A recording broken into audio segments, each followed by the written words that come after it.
India और England के दरमियान 5 टेस्ट मैचेस की सीरीज का पहला टेस्ट मैच खत्म हुआ और इंडिया की पैथेटिक अप्रोच, गलत फील्डिंग और ख़राब डिसीजंस के चलते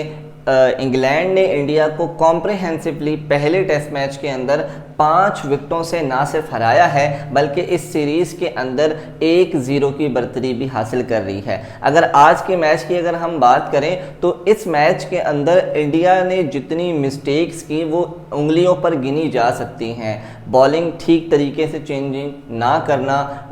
क्रूशल टाइम के ऊपर मेन प्लेयर्स के कैच छोड़ना, उसके बावजूद और भी बहुत सारे कप्तानी के फ्लॉज नज़र आए जिसके चलते इंडिया ये हाथ में आया हुआ मैच हार गया। 371 रन जब बोर्ड पर लगे तो आधी दुनिया ये मान चुकी थी कि इंडिया कॉम्प्रिहेंसिवली इंग्लैंड को आउट कर लेगी और ये मैच जीत जाएगी, लेकिन एक बार फिर बेसबॉल का जादू देखने को मिला और इंग्लैंड ने कॉम्प्रिहेंसिवली बाआसानी 5 विकेटों से इंडिया को हरा दिया। इंडिया की तरफ से 5 प्लेयर्स ने इस मैच के अंदर सेंचुरी स्कोर की, उसके बावजूद भी इंडिया ये मैच जीतने में नाकाम हो गया। जबकि अगर हम दूसरी तरफ देखें तो इंग्लैंड की तरफ से पहली इनिंग्स के अंदर सिर्फ ऑली पॉप ने सेंचुरी स्कोर की और दूसरी इनिंग्स में बेन डकेट ने सेंचुरी स्कोर की। सिर्फ 2 सेंचुरियों के चलते इंग्लैंड फिर भी ये मैच जीत गया। फ़र्क कहाँ था कि जहाँ पर इंडिया की तरफ से 5 सेंचुरियाँ स्कोर हुई वहाँ पर इंडिया की पहली इनिंग्स में भी और दूसरी इनिंग्स में भी एक कोलैप्स आया। जब इंडिया के आखिर में जो टेल एंडर्स थे, जो लोअर द ऑर्डर बैट्समैन थे, 41 रन पर इंडिया के 7 खिलाड़ी आउट हो गए पहली इनिंग्स के अंदर, और दूसरी इनिंग्स के अंदर जहाँ पर इंडिया जो है कमांडिंग पोजीशन के अंदर मौजूद था, 332 पर इंडिया के सिर्फ 4 खिलाड़ी आउट थे, वहीं पर 364 रन पर इंडिया के सारे खिलाड़ी आउट हो गए। यानी पहली इनिंग्स में 41 रन पर 7 खिलाड़ी आउट हो गए और दूसरी इनिंग्स में 32 रन करके इंडिया के 6 खिलाड़ी आउट हो गए। मिनी कोलैप्स आया। लोअर डाउन द ऑर्डर जितने भी बैटर्स थे वो उस तरीके से परफॉर्म नहीं कर पाए और इंडिया जहां एक ह्यूज टोटल पहली इनिंग्स में भी बना सकता था और दूसरी इनिंग्स में भी अच्छा टारगेट दे सकता था, वहीं पर इंडिया जो है पहली इनिंग्स में 471 रन बनाने में कामयाब हुआ और दूसरी इनिंग्स में भी 366 रन बना सका। जबकि अगर हम इंग्लैंड की बात करें तो इंग्लैंड की तरफ से जितने भी बैटर्स थे सारे बैटर्स ने थोड़ा थोड़ा कंट्रीब्यूट किया, भले वो जो रूट हों, ब्राइडन कार्स हों, जेमी स्मिथ हों, क्रिस वोक्स हों, सब ने कंट्रीब्यूट किया और इसके चलते यही डिफरेंस हमें देखने को मिला, इंडिया ये मैच हार गया। अगर हम फील्डिंग की बात करें तो इस मैच के अंदर इंडिया के यशस्वी जायसवाल ने 4 कैचेस छोड़े, जबकि साई सुदर्शन ने भी एक कैच छोड़ा और इंडिया के बेहतरीन फील्डर माने जाने वाले रविंद्र जडेजा ने भी इस मैच के अंदर इस इनिंग्स में सेकंड इनिंग्स में इंग्लैंड की कैच छोड़ा और इन्हीं ड्रॉप कैचेस की वजह से इंग्लैंड ये मैच जीतने में कामयाब हुआ। वो एक बड़ी मशहूर कहावत है एक क्रिकेट की कि कैचेस विन मैचेस, और जहां आप इतने ज़्यादा कैच छोड़ेंगे तो आप कोई भी मैच जीतना डिज़र्व भी नहीं करते। खैर, अगर आज के मैच की आज के दिन की अगर हम बात करें तो जब दिन का आगाज़ हुआ तो इंग्लैंड का स्कोर था 21 फॉर 0 और इंग्लैंड को 350 रन चाहिए थे, लेकिन इंग्लैंड की तरफ से जैक क्रॉली और बेन डकेट ने शानदार किस्म की पार्टनरशिप लगाई, 188 रन। और ये जो पार्टनरशिप थी, इसी पार्टनरशिप ने मैच की बेस सेट की और वहीं से लगना शुरू हो गया था कि इंग्लैंड ये मैच जीतने में कामयाब हो जाएगा। अगर हम उसके बाद भी बात करें तो जो रूट ने भी अपनी टीम का पूरा साथ दिया और आखिर तक खड़े रहे, जो रूट ने भी 53 रन स्कोर किए, नॉट आउट रहे और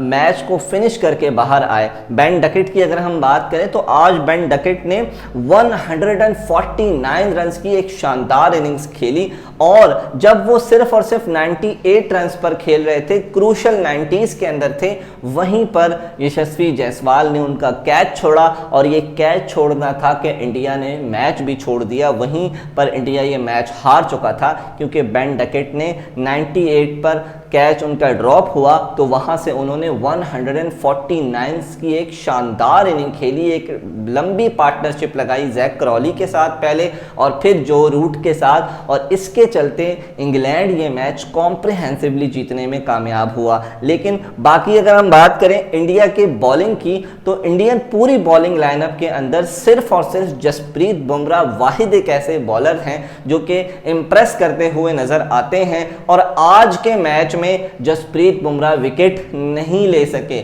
यानी सिंपल फॉर्मूला है कि अगर जसप्रीत बुमराह विकेट नहीं लेंगे तो इस कंडीशन के अंदर इंडिया मैच नहीं जीत सका, और आज भी यही हुआ कि जसप्रीत बुमराह विकेट नहीं ले सके लेकिन इंडिया मैच हार गया। वो एक मोमेंट आया था मैच के अंदर जब प्रसिद्ध कृष्णा ने 2 विकेटें हासिल की, उस वक्त इंडिया के अंदर, इंडियन टीम के अंदर एक जोश नजर आया, वो चार्ज अप नजर आई। लेकिन जैसे ही जो रूट ने अपनी क्लास दिखाई, बेन स्टोक्स आए, उन्होंने अपना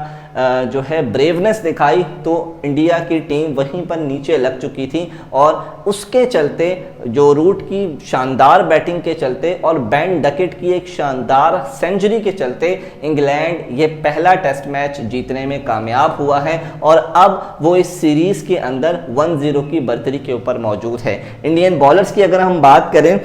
तो आज प्रसिद्ध कृष्णा ने 2 विकेटें हासिल की और शार्दुल ठाकुर भी 51 रन्स देकर 2 विकेटें हासिल करने में कामयाब हुए। वही शार्दुल ठाकुर जिनको पहली इनिंग्स में ओवर ही उस तरीके से नहीं दिए गए थे, खोटा सिक्का जिनको माना जा रहा था, उन्होंने आकर एक इम्पैक्ट क्रिएट किया, 2 विकेटें हासिल की, लेकिन तब तक बहुत देर हो चुकी थी। इंग्लैंड इस मैच के अंदर पूरी हावी हो चुकी थी, और यही हमें देखने को मिला कि अगर जसप्रीत बुमराह विकेट नहीं लेंगे तो वहीं पर इंडिया मैच हार जाएगी। दूसरी तरफ अगर हम मोहम्मद सिराज की अगर हम बात करें तो मोहम्मद सिराज भी विराट कोहली की तरह सिर्फ और सिर्फ अग्रेशन दिखाते हुए नजर आ रहे हैं, लेकिन विराट कोहली अपनी परफॉर्मेंस के ऊपर अग्रेशन दिखाया करते थे, अपनी